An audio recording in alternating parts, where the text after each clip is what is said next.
Dios les bendiga, queridos hermanos y amigos que tienen la gentileza de compartir un tiempo con nosotros para reflexionar acerca de la palabra de Dios. Hoy estaremos respondiendo a una serie de preguntas que tienen que ver con el juicio que en este momento ya se está llevando a cabo en el cielo y que precisamente tendrá como producto final la lista de aquellos que serán trasladados al cielo en ocasión de la segunda venida de Cristo. Así que sin más, sean bienvenidos, que Dios los bendiga a todos y pidamos a Dios sabiduría. Señor del cielo, danos sabiduría para comprender estas verdades y que nos animen para que cada uno de nosotros, todos, podamos estar en esa lista que tendrá precisamente los nombres de los que estarán un día ante tu presencia y serán galardonados con la vida eterna. En el nombre de Jesús lo rogamos. Amén. El Señor Jesucristo estableció, desde la antigüedad, desde que Israel se constituyó en una nación, todo un sistema de ceremonias que no tenían valor en sí mismas, sino que eran simbólicas, que representaban precisamente el desarrollo del plan de la redención. Es decir, las ceremonias tenían un significado simbólico que apuntaba a acontecimientos que habían ocurrido, o que iban a ocurrir. Entonces, en realidad es que iban a ocurrir. Así, por ejemplo, una de las primeras fiestas establecidas es precisamente la fiesta de la Pascua.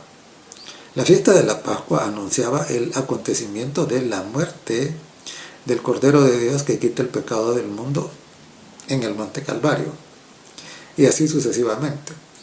Entonces debemos entender esto. El ceremonial que fue establecido en el tiempo de Moisés no tenía valor en sí mismo, sino que era el Evangelio representado por medio de todas esas fiestas y ceremonias. Ahora, este ceremonial quedó concluido. ¿Y cuándo fue que terminó? ¿Cuándo fue que terminó el servicio simbólico del santuario terrenal? El servicio simbólico del santuario terrenal tuvo su conclusión cuando, según nos cuenta el Evangelio de Marcos, el capítulo 15 y el verso 38, el velo que dividía el lugar santo del lugar santísimo en el santuario se rasgó de arriba a abajo. Entonces, que el velo se hiciera pedazos, era un velo enorme, y que se hiciera pedazos de arriba a abajo, entonces eso indicaba que las ceremonias en ese templo terrenal ya no tendrían sentido. Esto ocurrió precisamente porque la realidad se había cumplido ese día. El Cordero, el Señor Jesucristo, había muerto en la cruz. Por lo tanto, los sacrificios de animales dejaban de tener todo sentido. Ahí terminó el servicio simbólico en el santuario terrenal.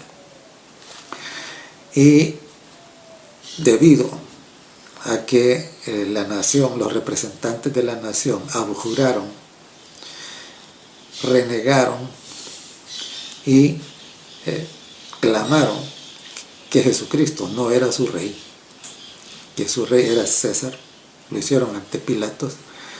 Entonces, debido a eso, ese templo iba a quedar desierto. La presencia de Dios no estaría más ahí. El Señor Jesús se lo dijo: vuestra casa os es dejada desierta. Y debido también a eso es que ese templo simple y sencillamente no iba a perdurar. En Mateo 24, los versos 1 y 2,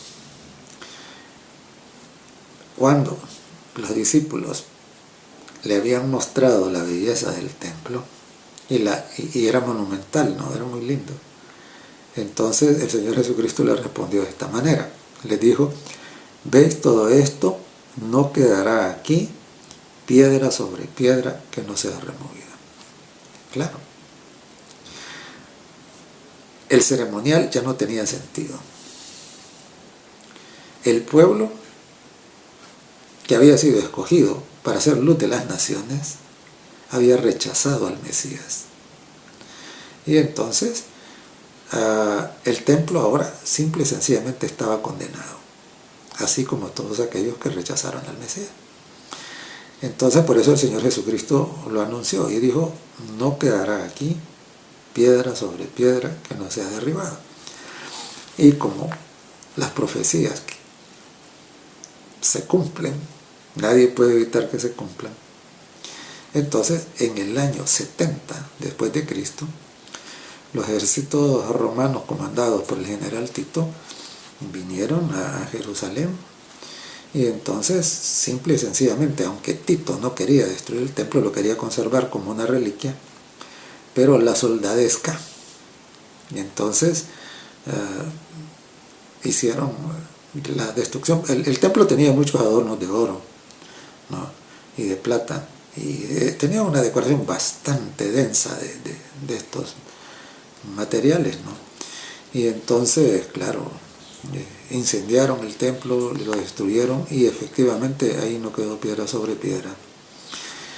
Así es de que no hay más templo en la tierra, ni lo habrá, ni lo habrá. Entonces, ahora, pero ¿sigue habiendo un santuario? ¿Sigue habiendo un templo? Y la respuesta es sí, sigue habiendo un santuario. Pero ¿dónde está ese santuario? ¿Dónde está ese templo? Veamos dónde. ¿A dónde? Y Juan lo vio, el apóstol Juan, el discípulo amado, lo vio. ¿A dónde lo vio? Apocalipsis, el capítulo 11 y el verso 19 dice lo siguiente. Dice: el templo de Dios fue abierto en el cielo, y el arca de su pacto se dejó ver en el templo. Entonces, claro, ya no existe un templo terrenal. Por eso el sacerdocio terrenal ya no tiene sentido. Pero existe un templo en el cielo. Y este es importante, porque cuando a Moisés se le dice que construya el tabernáculo, se le dice que lo haga de acuerdo a la visión que se le muestra, al modelo que se le muestra. En el libro de Hebreos también el apóstol Pablo lo recuerda. Dice que el templo terrenal, el tabernáculo, era una figura, dice, del verdadero. El verdadero, entonces, el que Juan ve aquí, está en Apocalipsis, el capítulo 11 y el verso 19. Y claro, por eso es que en Hebreos, en el capítulo 9 y el verso 24 dice: no entró Cristo en un santuario hecho por los hombres, dice, figura del verdadero, sino en el cielo mismo, para presentarse ahora por nosotros ante Dios. Claro. Los sacerdotes no eran otra cosa más que símbolos, simbólicos, representantes del ministerio que el Señor Jesucristo cumpliría no en el santuario terrenal, sino en este santuario celestial, en el templo que Juan vio que está en el cielo. Y me gusta lo que dice, ¿no? Dice, Hebreos, dice: no entró Cristo en el santuario hecho por los hombres, figura del verdadero, dice. Claro, ese es el que fue destruido, ¿no? El que fue construido por Salomón y reconstruido por Zorobabel y destruido por Tito en el año 70. sino dice en el verdadero, en el cielo, dice mismo, para presentarse ahora por nosotros ante Dios. Es decir, Jesucristo está oficiando en el santuario celestial en beneficio nuestro, en beneficio nuestro.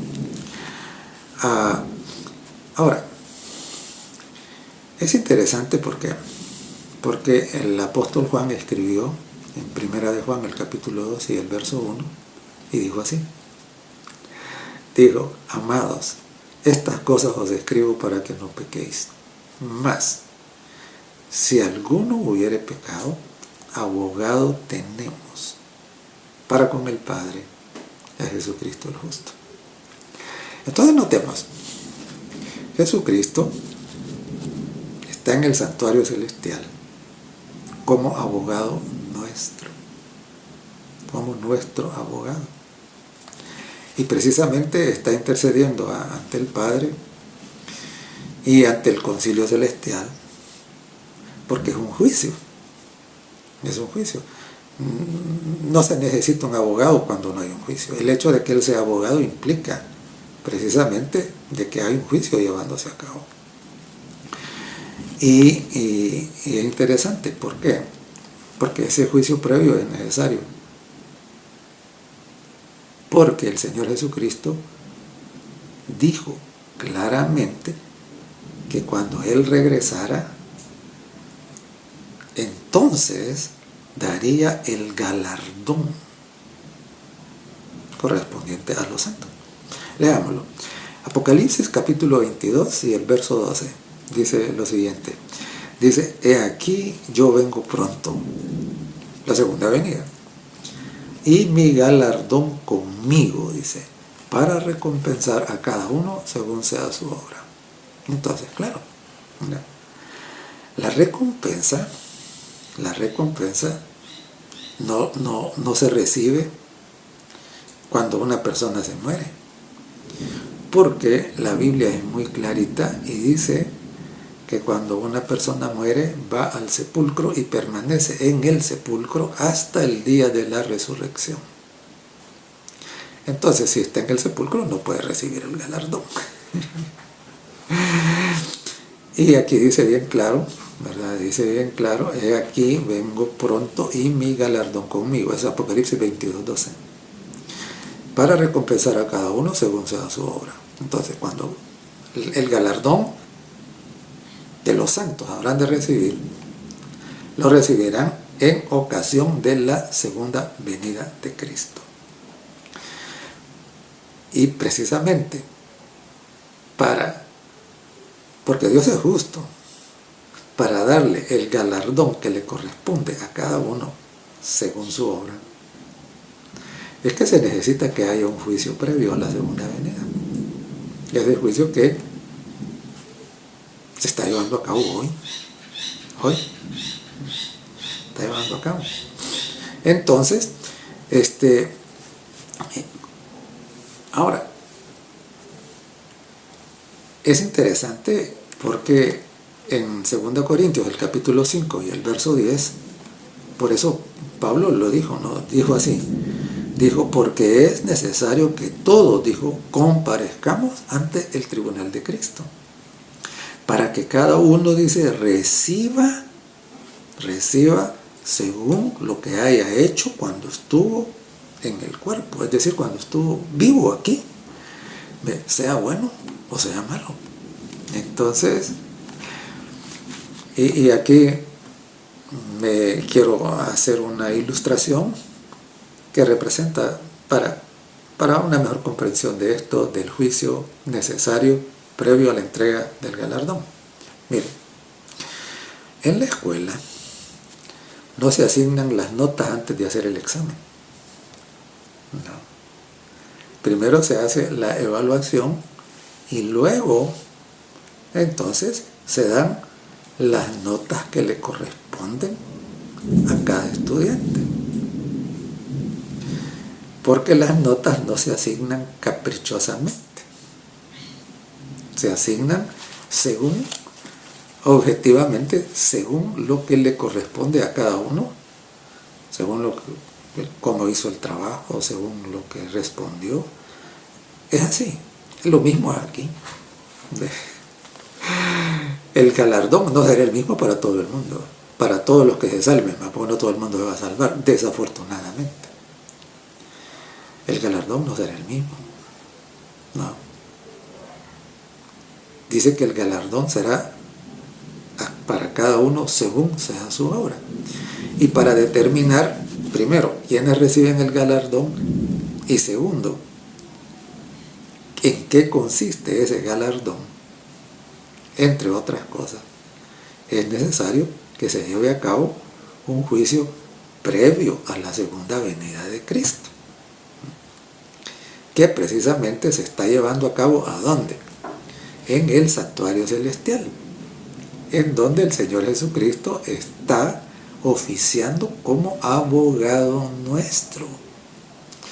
Y quiero parar un poquito aquí y preguntarle a usted, ¿y usted ya le encargó su caso a Jesús para que sea su abogado? ¿Ya le entregó su vida? ¿Ya le dijo que se haga cargo de usted? ¿O todavía no? No le esperen más. No le esperen más. El propósito divino es que toda persona que nació en este planeta esté en la lista. Desafortunadamente, la mayoría no va a estar. Simple y sencillamente porque ellos no lo han querido, ¿verdad?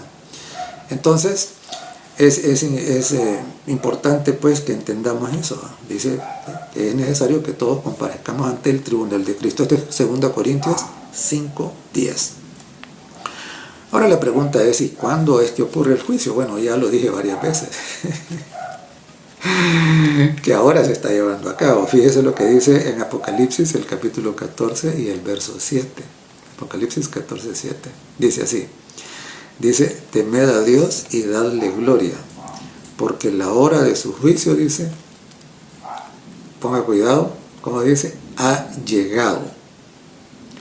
Aquí no dice, porque va a venir un juicio, no dice eso, sino que dice, la hora de su juicio ha llegado, es decir, ya está, la hora de su juicio ha llegado, dice, y adorad al que hizo el cielo, la tierra, el mar y la fuente de las aguas. Entonces, claro, también relaciona que en el juicio está relacionado con la adoración, con a quien adoramos. Y la pregunta, también la siguiente pregunta, porque la primera era, ¿ya escogió usted a Jesús como su abogado? Y la siguiente pregunta es, ¿usted a quién le está dando su adoración? ¿Se la está dando a algo o a alguien que no es Dios? Aquí dice, y adorad al que hizo al cielo, la tierra, el mar y la fuente de las aguas, es decir, al Creador. Al Creador. Entonces, y en Daniel, en el capítulo 7, y yo le recomiendo que estudie por su propia cuenta el capítulo 7, y en los versos que van del 1 al 8, en los versos que van del 1 al 8 tenemos ahí nosotros los diferentes imperios que han estado relacionados con el pueblo de Dios, los diferentes imperios representados por animales. La Biblia le llama bestias. Entonces una bestia también explica, ¿no? El mismo capítulo 7 y el capítulo 8 explican que una bestia lo que representa es un reino, es un imperio. Y en los versos del 1 al 8 de Daniel, el capítulo 7, ahí se puede ver cómo los imperios, uno estaba representado por un león, que era Babilonia, luego uno estaba representado por un oso, que era Medo-Persia, después había uno representado por un leopardo, que era Grecia, y después había uno más, que era una bestia indescriptible, que más bien es parecido a un dragón. que tenía una serie de cuernos. Eso representa a Roma. A Roma. Pero es interesante, ¿por qué? Porque según Daniel, hasta el 8 presenta la sucesión de los imperios. ¿Y esto nos lleva a dónde? Nos lleva prácticamente hasta el final de la historia, porque Roma no desapareció. Más bien Roma se transformó. El imperio político de Roma, de los Césares, dejó de existir, pero fue sustituido por el imperio romano presidido por los papas. En ese sentido, el imperio romano ahora ya no es el de los emperadores, ahora es el de los papas. Y ese perdura hasta hoy.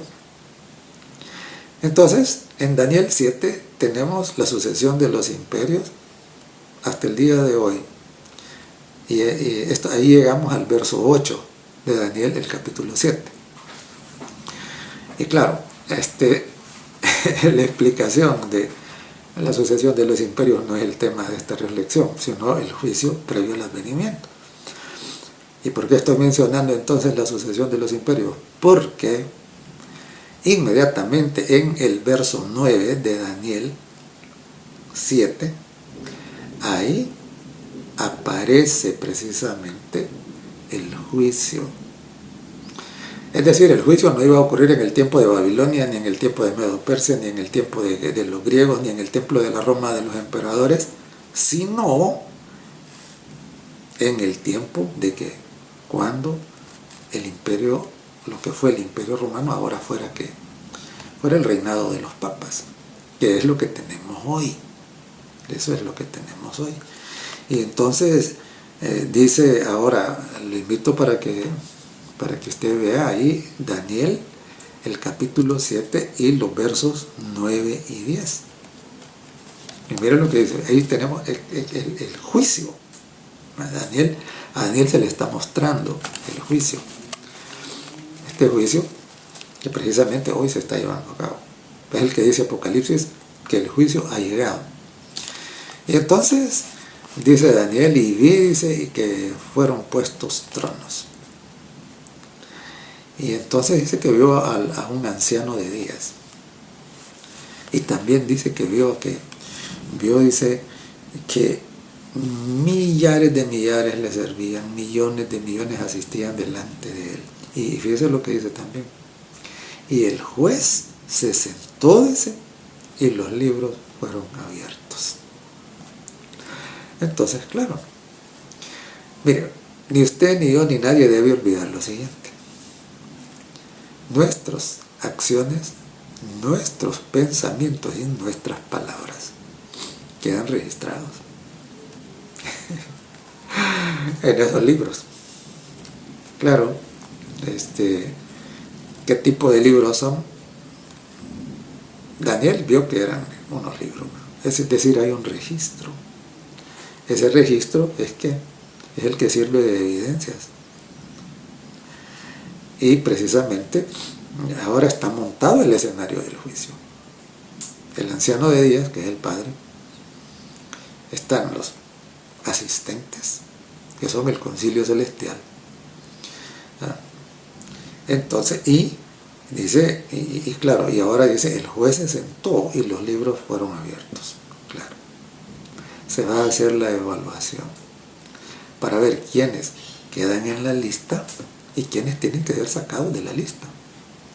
La pregunta es, ¿y cuándo es que alguien se apunte en la lista? Mire, usted se anota en la lista cuando usted toma la decisión libre y voluntaria de someterse al Señor Jesucristo, aceptarlo como su Rey, como su abogado,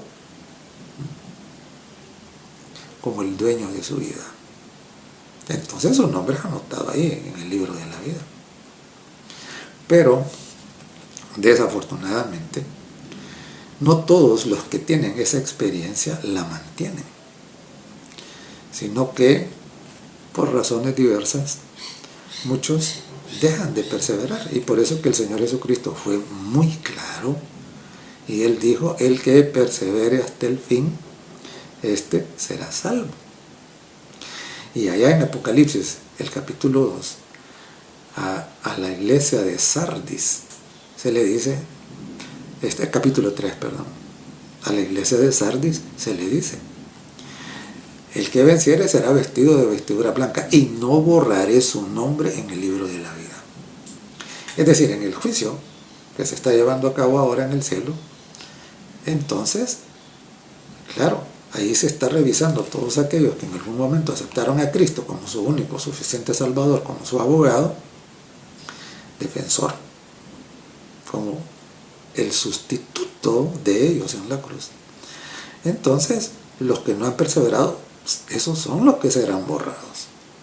O sea, la lista de los que habrán de ser trasladados al cielo y el galardón que le corresponde a cada uno, precisamente son parte del resultado de este juicio previo al advenimiento, previo a la segunda venida. Así de que es importante. Ahora, en el mismo capítulo de Daniel 7, tenemos un protagonista más del juicio. Dice en los versos 13 y 14, dice que y vi venir, dice, en una nube a uno parecido a un hijo de hombre, y le fue dado dominio y gloria, dice. Ese es nuestro abogado, ese es el Señor Jesucristo, que precisamente llega a interceder. Por eso es que la Biblia es bien clara, y la Biblia dice en 1 Timoteo 2:5, porque hay un solo mediador, dice, entre Dios y los hombres, Jesucristo, hombres, ¿no? Claro. Entonces, por eso es que nuestra alabanza, la gloria, el honor, le corresponde a Jesús, porque a Él le pertenece nuestra vida. Él ofrendó la suya para que nosotros podamos ingresar a ese libro que garantiza victoria final sobre el mal, sobre el pecado y la vida eterna. Dios no quiere que nadie se pierda. Entonces, mire, según el propósito divino, todos los seres humanos nacidos aquí en este planeta deberían estar anotados en el libro de la vida. Y la pregunta es, ¿y por qué no están? ¿Por qué no están todos ahí? ¿Y sabe cuál es la respuesta? Porque no quieren. Porque no quieren. Pero la pregunta más importante de todas es, ¿y usted? ¿Y usted? ¿Su nombre? ¿Está ahí o no está ahí? Y si no está ahí, ¿por qué? Recuerden, 2 Corintios 5:10 dice, porque todos compareceremos ante el tribunal de Cristo. Todos. Entonces, algunos tienen la idea de que cuando nosotros pertenecemos a la iglesia, nosotros vamos ante el tribunal de Cristo, y que ellos no. Así dicen. Todos. Y entonces claro, y es interesante. ¿Por qué razón? Porque en el juicio que ya comenzó, no es un juicio que incluye absolutamente a toda la humanidad.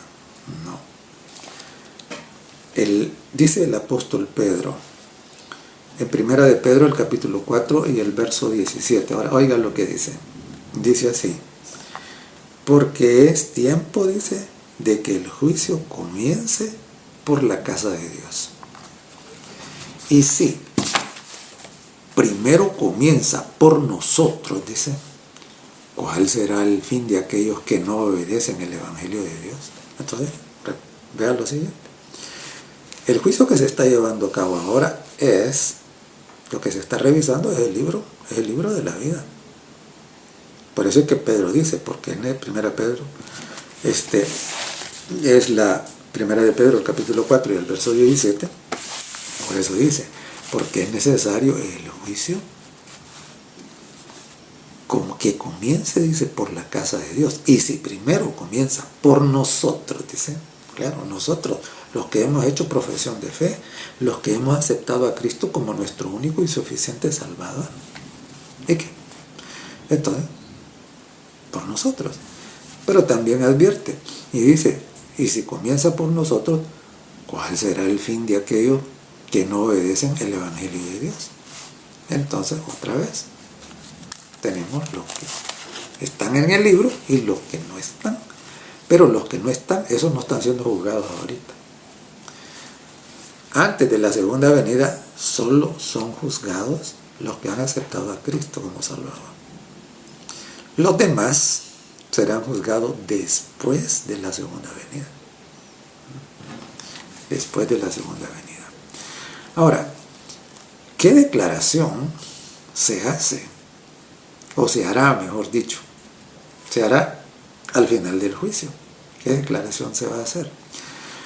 Dice el apóstol Juan en Apocalipsis, el capítulo 22 y el verso 11. Dice, el que es injusto, sea injusto todavía. Es decir, el que es burlado, ya queda fuera, ¿verdad? Y dice, el que es justo, practique la justicia todavía. Y el que es santo, santifíquese más todavía. Entonces, ¿qué es lo que indica esa declaración? Esa declaración indica que una vez que el juicio previo a la segunda venida termine, ya el destino de cada uno quedó sellado. La gracia terminó. La gracia terminó. Ahí el destino quedó sellado. Los que quedaron en el registro serán trasladados al cielo en la segunda venida. Los que salieron, entonces estos irán a formar parte de ¿quién? De los injustos que tendrán su juicio correspondiente después de la segunda venida durante 1000 años. Es decir, un juicio bastante largo. De hecho, tiene que ser bastante largo. ¿Por qué? Porque es la mayoría de la gente. Es la mayoría, ¿no? Ahora, ¿qué evento nos indicará a los que estemos vivos, si es que estamos vivos? ¿Qué evento indicará que el juicio ha concluido, que el juicio ha terminado? Fíjense que en Apocalipsis, el capítulo 7, en el verso 1, dice Juan que él vio, dice, los 4 ángeles que detenían los vientos, ¿verdad? Que detenían los vientos.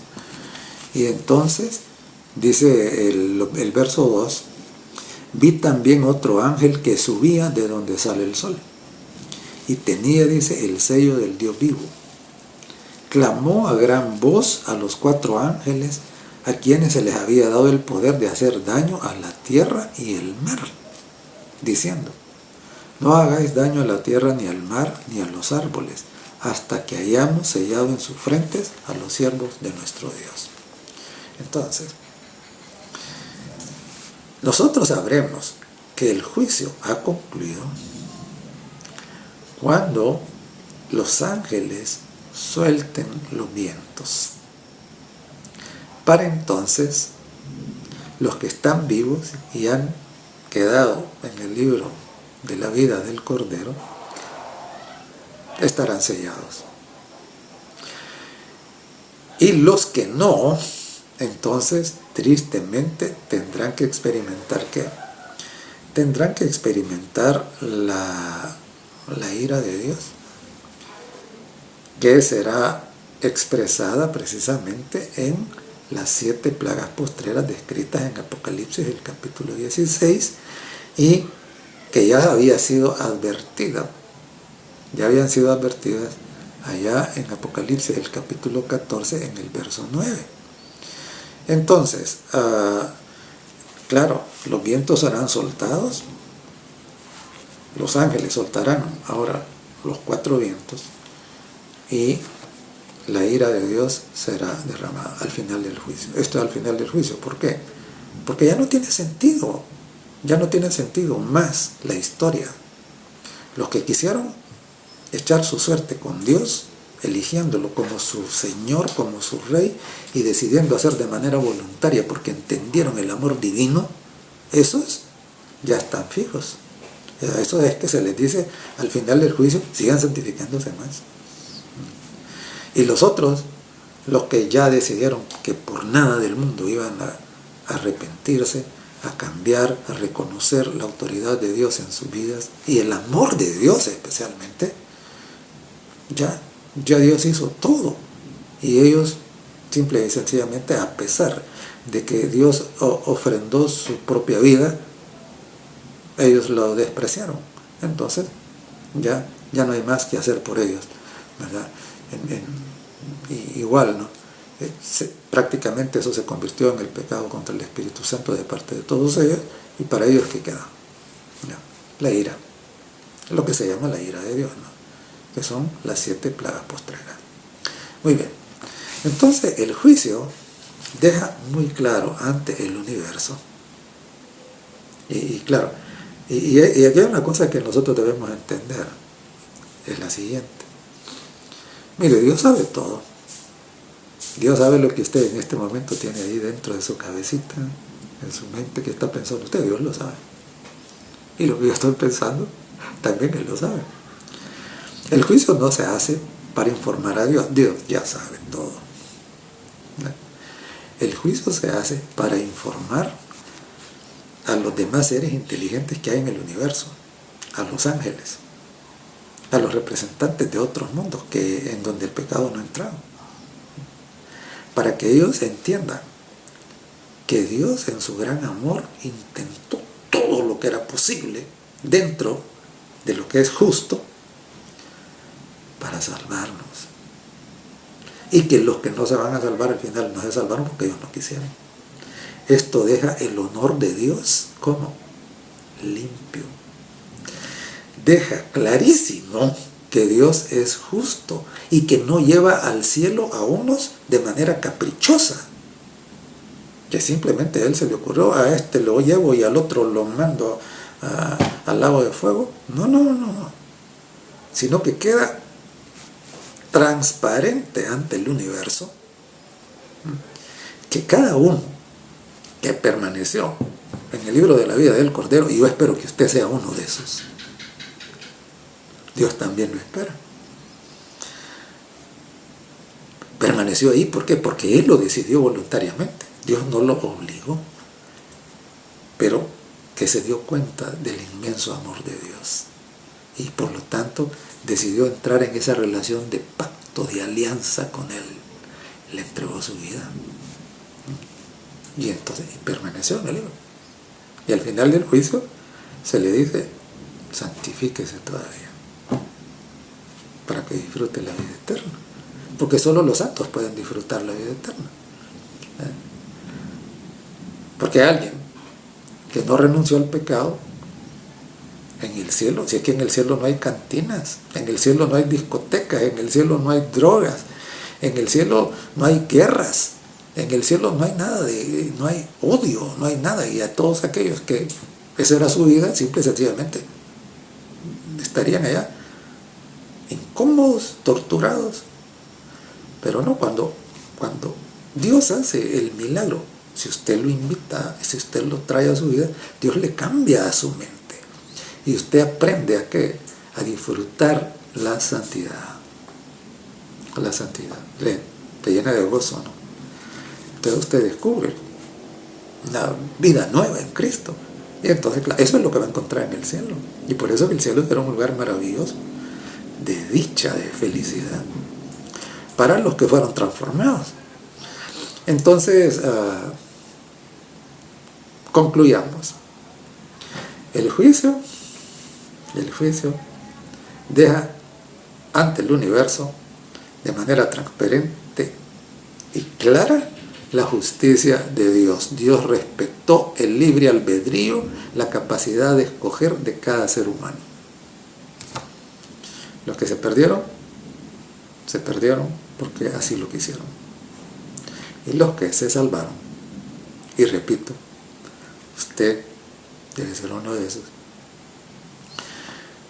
se salvan porque voluntariamente reconocieron y aceptaron el amor de Dios por ellos y le cedieron el control de su vida. Hicieron de la palabra de Dios la fuente de su autoridad y de la presencia del Espíritu Santo el poder para vivir una vida recta delante de Dios y delante de los hombres.